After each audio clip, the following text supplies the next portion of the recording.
ഇന്ന് നോക്കാൻ പോകുന്നത് പ്രാവിൻകൂട്ട് ഷാപ്പ് എന്ന ചിത്രത്തിൻ്റെ first day Kerala box office collection റിപ്പോർട്ടിന് പിന്നാലെ ഇപ്പോൾ ചിത്രത്തിൻ്റെ ഇന്നത്തെ രണ്ടാം ദിവസത്തെ കളക്ഷൻ റിപ്പോർട്ടും പുറത്തുവന്നിരിക്കുകയാണ്. ആ ഒരു അപ്ഡേഷനാണ് വീഡിയോയിലേക്ക് മുൻപ് വീഡിയോ ലൈക്ക് ചെയ്യുക, ചാനൽ സബ്സ്ക്രൈബ് ചെയ്യുക.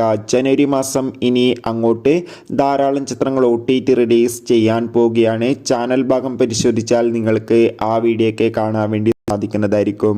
സൗബിൻ നായകനായെത്തി ബേസിൽ ജോസഫ് പ്രധാന വേഷത്തിലെത്തിയ ചിത്രമായിരുന്നു പ്രാവിൻകൂട്ട് ഷാപ്പ്. ചിത്രത്തിന് മികച്ചൊരു പോസിറ്റീവ് റെസ്പോൺസ് തന്നെയായിരുന്നു ആദ്യ ദിവസം ലഭിച്ചിട്ടുണ്ടായിരുന്നത്.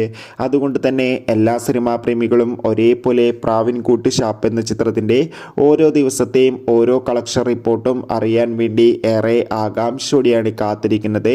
ഫൈനലി ചിത്രത്തിൻ്റെ രണ്ടാം ദിവസത്തെ കേരള കളക്ഷൻ റിപ്പോർട്ടും ലഭിച്ചിട്ടുണ്ട്. ചിത്രത്തിന് ഇന്ന് രണ്ടാം ദിവസം മികച്ചൊരു ബുക്കിംഗ് ആണ് കേരളത്തിൽ നടക്കുന്നത്. ചിത്രത്തിന് രണ്ടാം ദിവസം മാത്രം 2 കോടിക്ക് അടുത്ത് വരെ കളക്ഷൻ നേടിയെടുക്കാൻ വേണ്ടി സാധിക്കുമെന്നാണ് ട്രാക്കിംഗ് റിപ്പോർട്ടുകൾ സൂചിപ്പിക്കുന്നത്. കാത്തിരിക്കാം. Bye bye.